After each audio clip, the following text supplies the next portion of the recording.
and welcome. My name is Piers Ridyard. I'm the CEO of RDXWorks, a core developer of the decentralized finance protocol Radix. And today we have a Radix roundtable for you with Matthew Hine, Chief Product Officer of RDXWorks, Adam Simmons, Chief Strategy Officer of RDXWorks, and Russell Harvey, Chief Technology Officer of RDXWorks. And we have some questions from the community that we're going to be going through. So let's kick it off with the first part of this. Obviously, RCnet came out a little bit of a time ago. For those who don't know what RCnet stands for, that is Release Candidate Network. That is the network that we expect to be what the future network that releases at Babylon is going to be based on. And some really cool things came with it. So let's start off with the dApp Toolkit. What does it mean? Yeah, so there was an earlier version of this that when it came out with beta 2 for those in the development community that have been following along with this. So I like to think of it as the friendly representative of the user's Radix wallet on the dApp. So every dApp is going to want to have this ability of the user showing up and going, cool, I want to connect my Radix wallet and then do things, share your accounts, share your data, do all these things that the Radix wallet is capable of. So we want to have like a consistent user experience for that, where people understand like, this is the button that I click to do that. When I do click, I have a consistent presentation. I can see this is what I'm sharing with this particular dApp. I can disconnect if I want to, do all those sort of nice common user-friendly sorts of things.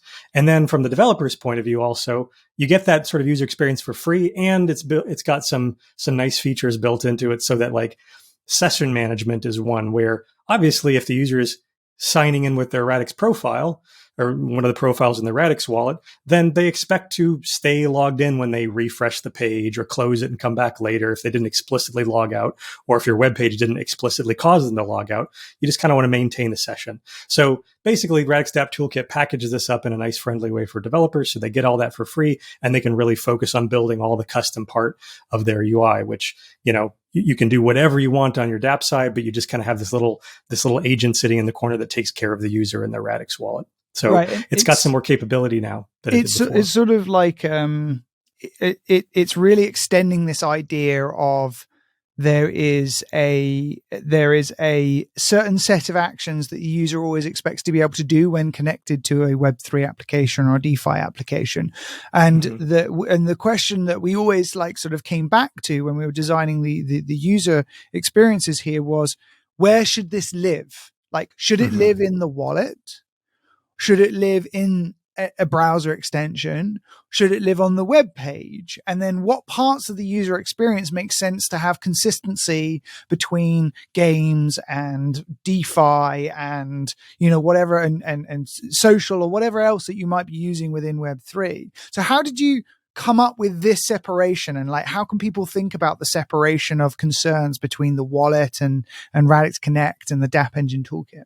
Sorry, the dApp. Yeah, in the end, it ended up being pretty natural because it was really clear that the wallet needed to be where the real control was. That's the whole purpose of the wallet, is basically like, if you need information from this user, if you want to get information about their accounts, or if you want them to log in, it has to go out to the wallet, because that's where the user expects to. All of the security is managed there. All of their control of their identity and their ownership happens there. However, you want to have this local context. Like when I'm on a dApp, I always think, I kind of think of this in like metaverse terms, which is a little bit funny, but basically in Web3, the idea is that every web page is kind of its own little universe. Right. It's not just, in Web 2, all you do is you show up and you sign on, name and password. Okay, cool. Now you're logged in as whoever they think you are. In Web 3, you're bringing your stuff with you. Right. You're saying you're coming to this little world, and you're saying, hey, here's some accounts that I want to use here. Here's my identity that I want to use here. Here's assets and NFTs that I want to use here. Like turning up at a hotel with your luggage. Right. I'm here to experience something. I've got some stuff I'm going to wear. Right. So like in the context of the dApp, you kind of need to have some direct visual presentation of that. You need to say like, when you logged in with your persona and you did the thing you did in your wallet, all right, here you can see that with this particular dApp, here's what you brought with you. Here's your list, here's your luggage tags. Here's like, this is what you've got here. And you can log out whenever you want to. Right. So it was just a pretty natural thing to do. And why did you not put it? Go on, Russell, please. I said, it's so important to offer a consistent user experience that's easy to achieve. And so no one's compelled to use the dApp toolkit. If I got my own completely slick custom way of doing things, that's fine. we had to make it so it was as low effort as possible to get like, oh, this is a good Radix experience. This will be familiar to everyone. There'll be no education you have to do to people because they'll be used to this type of interaction pattern. And this gives it to us for anybody who wants to build a dApp. You basically just include this. You get your nice little self-contained area of like your little login functionalities handled, your sharing functionalities handled, and it's handled in a way that the user will already know how it works. You don't have to do any describing. That's really cool. I sort of think of it as like degree of customizability goes towards degree of control. And like over on the dApp side, you've got full customizability in the web, and we kind of go, here's some ideas you might have for creating universal user experience within these environments. And then over on the Radix wallet side, you have a very strict way in which you control your assets and your identities and how you interact with things. And then that clean separation means users can feel very comfortable in both environments and have absolute certainty over the security of what they're doing there. Yeah, quite true. So there was all that sort of leads us on to the transaction preview and the transaction manifest, which was a huge thing to get into RCnet. Like I cannot express to everyone who's watching this how much engineering effort went into making sure that was in there, and it is a huge achievement. But let's talk a little bit about the significance of that and what that means for RCnet. So, Russ, Matt, do you want to kick off on that?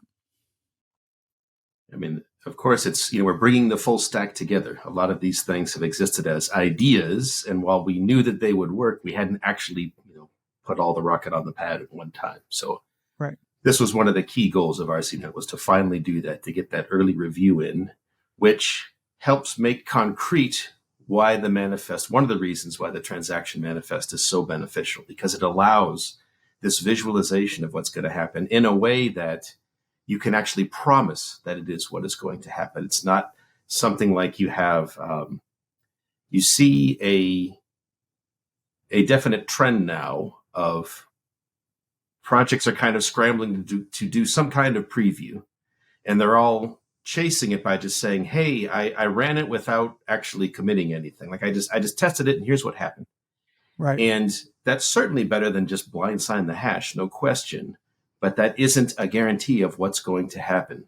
We have this ability to put in these actual user level assertions and this direct control of moving the assets around, where you say nothing else can happen besides what you see here. This has been, in talking with integrators, it has been a huge light bulb moment for them, where they come in with just, okay, I got to do my integration. And maybe it's, this has been on their mind that they're going to integrate for Babylon, but they haven't really been engaging with everything we're doing. And we have this little orientation session where we go, this is not at all EVM-like anymore. Right. You now have to, engage with this transaction model. And the initial response is always like, okay, here we go. Now we got to go learn this stuff. And then after about the first 5 minutes of showing stuff, you see them sort of sit forward in their chair. And then they start asking the questions of, wait, so does this mean that I can do this? And they're like, yes, this. And these other things that you needed to put a smart contract in front of things before, you don't have to anymore. You can just build them all with transaction. You can guarantee the outcomes you want. And every single time you have this, like, they start becoming excited. And now we've gone from, I have to do this integration to, this is really cool. What else can it do? So it's really heartening, because we've been sure this was the way to go for a long time, but we haven't really had external validation of it by people who are actually integrating it until now. So it's been a really great set of conversations. And the different types of people who all have their own separate like light bulb moment around the transaction manifest really interesting, because it's sort of like different levels of composability and different levels of control. And depending on what you care about, different people go, get it. The, for the real degens, being able to go, hang on, I can actually just specify that I want to do an interaction with a dApp, and then whatever comes out of that dApp, I can continue to specify that goes to a different dApp. And then whatever comes out of that dApp, I can continue to specify that goes to a different dApp. And I can do that as many times as I want, as complexly as I want. And I can guarantee every single step what is going to be, like, if something isn't returned like I want it to be, that I have control over that. Because at the moment in Ethereum world, it's the dApp that has control over that. The dApp specifies whether or not there is, if there is this return, then fail, otherwise succeed, or if there's this return, succeed, otherwise then fail. Like, that's the dApp side. But in the transaction manifest, now you can actually specify every single application you want to interact with without new smart contracts, and every single exit of those apps, that can be an entry point to another dApp, and how you can stitch that all together. That light bulb moment for people who are like fully into the DeFi space are like, that's amazing. But wait, there's more. Like, then you have the sort of the next level down, where you have these people who are concerned about having real control over dApp interactions. Like, until now, the concept of a dApp interaction was, well, the dApp tells me everything about what's going to be returned, and it just goes, here's this thing, I just want you to sign it, but you have no context from the consumer side, from what's contained in there. And so now that's completely break openable. You can see exactly what actions are expected to be taken, what you're expecting to get back, and what you're going to be doing in your interaction with your dApp. And you don't have these like blind hashes that, for people like exchanges and custodians, is actually just as terrifying as many other things, when they're trying to get more into we want to think about smart contracts, not just about transactions, because obviously that's what DeFi and Web3 is all about. And the last element of just being able to be like, this is a really clear and simple way of being able to tell a network what you want to do from a technical point of view. This makes integration so much easier. And so each of those has been amazing. It requires a real mental shift. And it's funny, like, once people click with it, they're like, oh, it's the normal thing of like, why was it ever done any other way once you figure it out? But it really is very different. And people, when we're trying to, at the first steps we explain it, people always try to like fit it into the Ethereum model and things like, oh, what you're doing is just like a little refinement on that. It's really not. It's like, smart contracts are black boxes. You basically on EVM, you walk up to the black box, it's got some buttons and levers on it, and you kind of like push those things and hit go. And then something happens inside the black box. And the best you can do is kind of like try to simulate it. But like, you can't really say what's going to happen inside the black box. In our case, components on a network, they're also still black boxes. I mean, code logic is, there's no way a wallet's going to be able to like parse live code logic. But what we can do is, you don't actually care necessarily about the internal logic. What you care about are assets. And this is why the asset-oriented thing is so important, because in our case, you don't just walk up and push the control panel on the black box. You can actually take a bucket of resources, put that into the black box, and then it spits a bucket back out potentially. And right. That about it in the transaction map. In the transaction map, you say, right, I have this bucket that I got out of my account. I put it into this black box, and maybe I push this button, and then it says, okay, this other bucket's going to come out of it. Now I can take that bucket, move it someplace else. And you can guarantee, I need to have at least 5 tokens in this bucket, or else the whole thing's called off. Right. So that being able to specify asset movements between things is the key thing. And you literally can't do that on EVM because assets aren't a thing. Right. It's just the black boxes. It's you push the button, and then that box pushes the buttons of another black box, which manages some token balances.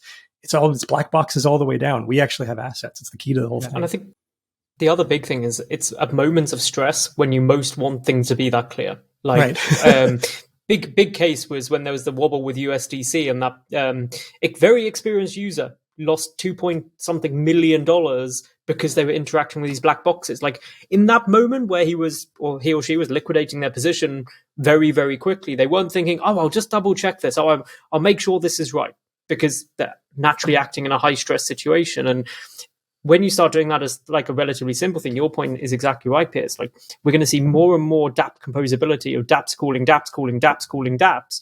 And as an end user, how do you keep track of that? What is the start and end point? Seems so foreign to anyone who isn't super in depth in this space. Yeah. And so like these two massive things are now live on RCnet. So what's the response been? What's the reaction been of the developers? I just want to finish out with the integrators. You're rushing ahead to. I'm sorry. The other cool thing, we're not even done with cool stuff, man. The other thing was, of course, delegated fees. All these custodians and exchanges are like, finally. Oh, yeah. And that I could have multiple signers for everything, and that's natively supported. they're all going, finally, I can just have a single fee payer thing that has, in this case, their XRD to pay fees for all these things in their ecosystem. All their clients can all pay from single sources. And for multi-sig, they all have some kind of HSM hardware security module signing to manage keys. They're excited at the future of where they can still incorporate multi-sig that is network-based and not like they have some software process in front of things trying to expose the single God key that the HSM actually controls. They're not going to do it for their 1.0 implementation because they're trying to get things done on a deadline.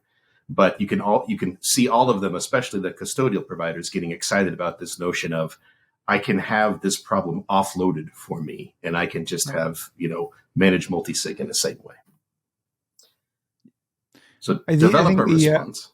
I think the delegated fees, just the delegated fees, I always feel like there's so much cool stuff about Radix. I always forget, there's these huge areas where it's delegated fees is one of those things that I think will revolutionize this space, because until now you had to, it was essentially the person who wanted to do the action had to pay for the action.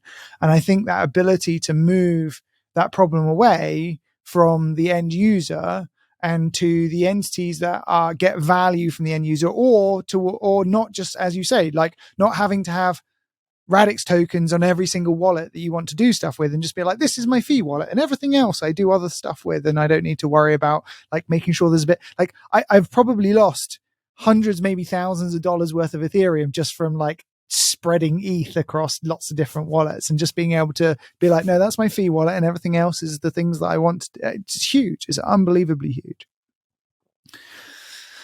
Developer reaction, Russell. Yes. First we got a very nice spike in people signing up to use the iOS and Android preview wallets, which is exactly what I hope to see, we're still healthily getting people into the top of the funnel to try out. And RCnet was certainly a big galvanizing force for this, to get people who'd been waiting a little bit to start doing it. And continuing with what we've seen from when we did BetaNet 2, you could just see from the developer questions that they've transitioned to their mode of trying to build real products, because their questions, a lot of them are moving from, I have a hypothetical situation where what if somebody were to contemplate doing this, to this is my use case. I am building this. How do I support this? Or does the gateway have a query for this? And this is, one, it's really nice to see that transition happening. And two, this is the best kind of feedback. So we can do all these last tweaks so that when the Gateway 1.0 comes out, that we have the right query support for the things that people want to do for real products, not just based on, our idea of what we think people will want to do. Yeah, I think the gateway piece was also a really interesting piece of feedback you guys got, right? And so the separation between gateway node and core node API, and what you can now do with core node API, I think is really important as well, right? Yeah, it's certainly been integration talks have gone very smoothly, because they can live just within, all you have to do is run a node. And getting someone to successfully, Docker up on a node and get it synced up is vastly easier than trying to get someone to run their own gateway. As far as one of the things you can have it running in 20 minutes instead of, okay, you need a Postgres DB and all this kind of stuff. So integrations went from something that was, I was actively sweating quite a lot about how are we going to get them up to speed? Are we going to have to run a private gateway and all this, to now the core nodes meeting everyone's needs so far, which is exactly what we hoped. And it's so far that is being borne out by experience. Right. Yeah, stabilizing that was really the big thing that we wanted to get with RCnet, particularly, right? Was give the exchanges enough time to build against the API for them and be ready for Babylon launch. So fortunately, that ended up just being core API that we had to get stabilized, and we've got some ability of being a little more flexible about the gateway API and really focus it on developer needs and wallet needs and that kind of stuff. So let's move on, because all of this is in work towards Babylon. So now Babylon, we have a launch date. Our launch date is the 31st of July.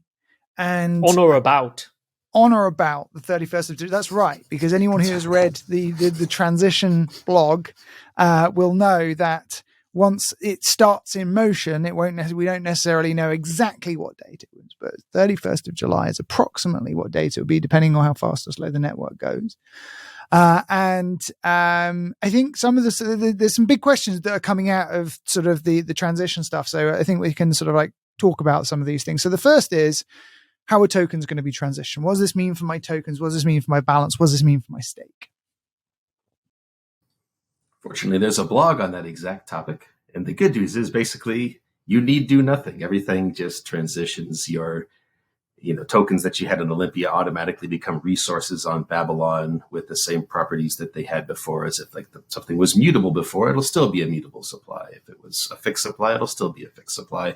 Those are achieved automatically as part of the migration process. So you don't get any surprises on something suddenly behaves differently at the Babylon transition. And all the stakes stay right where they are. They all get migrated to the new model. So this was certainly something we thought about a great deal, because we didn't want the migration process to cause any disruption for anyone, as far as we don't want anyone to have actions to take, things like that.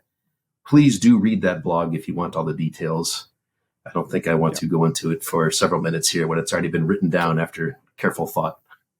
Accounts are the other one that's worth mentioning really quickly, because I think this is something that a lot of people kind of wonder about. It's sort of like, hey, do I have to move my tokens from my Olympia account to my Babylon account? And there is no such thing, actually. The accounts actually carry straight through. So if you have an account or a set of accounts right now, Olympia, you'll still have access to the same accounts on Babylon. The address is going to change because the addressing scheme on Babylon is different. But basically, there's a direct mapping from, if you know what the Olympia address is, you can find out what the Babylon address is. And we're going to, if you read the blog, we talk a lot about sort of an easy transition from wallet software, the piece of software that runs on the desktop right now for Olympia, to the mobile wallet on Babylon. There's a really nice transition process there. So you can just continue accessing same accounts, same tokens you had in those accounts, the stakes you had, everything stays where it is. There's no rush to do it right after Babylon launch. There's nothing you have to do beforehand. It's just when you get to it, you can do the transition and everything will be there for you. And those addresses from Olympia, people can't accidentally send to, is the other thing. So don't panic that you're going to send it to an old address that isn't valid anymore. Right. Yeah. Your Olympia address will no longer be valid, but your account will be, and you'll still be able to use the same private keys to administer it. And the other really important thing is, you do not need to destake.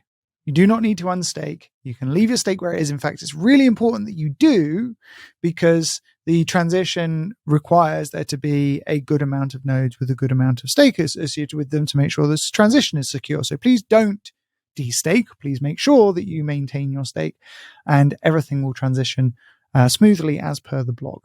The second question we've got, actually a surprising amount, was about the Olympia Explorer. We had a lot of questions about the Olympia Explorer only being available for 3 months after Babylon goes live. Now, Babylon and Olympia are not compatible networks. The switchover means that the Babylon node code will be what everyone's running. The Olympia network is essentially depreciated. The state is transitioned, but that does mean that the Olympia Explorer, how you explore your transactions, look at your transaction history, it's really important to know your transaction history itself will not be brought across, just the state at the point it was when the Olympia network transitions to the Babylon network. So if you want to go back and look at transaction history, there will be an Olympia Explorer, which is basically the current Explorer, that will stay up. We were going to keep it up for 3 months after all of the questions that we've got. We are now going to keep it up for 3 years. So there will be plenty of time if anyone needs to go back and look at the Olympia history. And of course, after that, or in lieu of that, you can always just get the Olympia history directly from someone who's keeping an archive node of the Olympia network, and you can go and validate your transactions directly on that if you want to have a secondary route to that. But we will keep a Olympia node Explorer running so that people can go and look at their transaction history and export it or do whatever they need to for the next 3 years. I think the last question is one that sort of leads on to this is, well, if the transaction history isn't there and you're just transitioning the state, then what does that mean for the genesis of Olympia? How can we prove the genesis of stuff? And what does that mean for immutability? Does this not break immutability by not having the transaction history and just having the state move from Olympia to Babylon? I mean, you still have a completely verifiable history. You just cannot verify it solely within the Babylon node. And this is something that it's become quite difficult to keep up with Telegram lately as the channel's going extraordinarily fast. But I keep seeing this coming up of, well, you don't have an immutable history. You completely do. You can completely validate. You can run an Olympia node for as long as you want, long after Olympia is done, to go sync up and validate every transaction from Genesis of Olympia, which goes to an end state. That end state then serves as the Genesis for Babylon. So you can verify right up to that. You could verify that Babylon correctly ingested that end state, and then all transactions from that point forward are within the context of the Babylon node. You're able to verify it. So I think people aren't quite grasping how it works. It's just, it will no longer be running a single node verified all the way back from Olympia's Genesis. It's now basically, it's like a two-step process. An Olympia node verifies up till the conclusion of Olympia, and then Babylon verifies from that point forward. So you still have it. It's no longer a single process doing this. If somebody wished to do a project that would let you trace backwards in a single system, where it's like, oh, we'll also put in the Olympia transaction history, it's been validated, you could definitely do that. I mean, there's nothing stopping you from doing that. Basically, if someone is interested enough in creating that, so you have a single place to do all the verification, nothing stops you from doing that.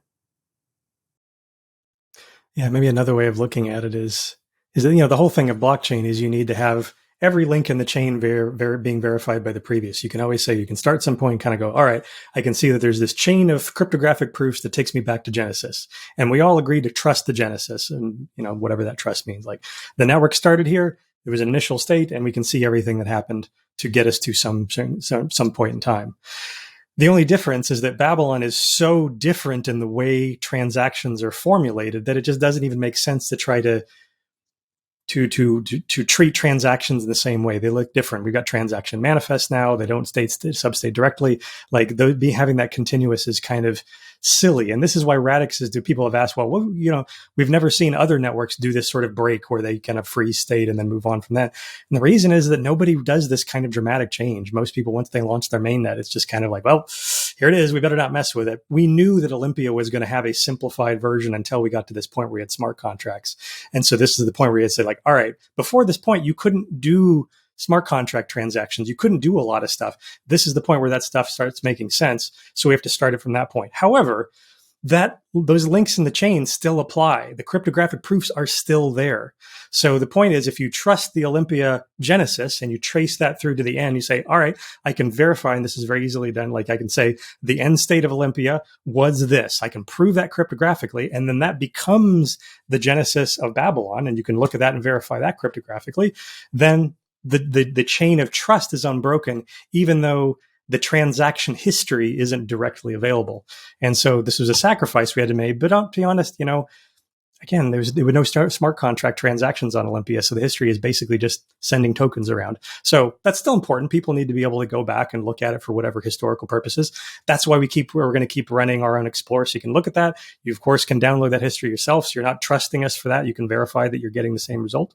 And anybody that, for example, wanted to spin up a brand new Babylon node, that node would still be able to go back and verify that, yep, this was the correct state that started from Olympia. The chain of trust is unbroken. It is still the same Radix network effectively. All right, I think that's all we have time for today. Thank you very much, Matt, Russell, and Adam. Please do keep asking your questions in Telegram. Just make sure you hashtag them roundtable, and then we will be able to find them easily. Thank you very much for everyone who has been asking and getting involved with RCnet. Thank you, everyone who's testing everything and giving us feedback. That's hugely appreciated, massively valuable for making sure that the Babylon network is as successful as possible and everything beyond that as well. And I hope you all have a fantastic rest of your weeks. Thank you all.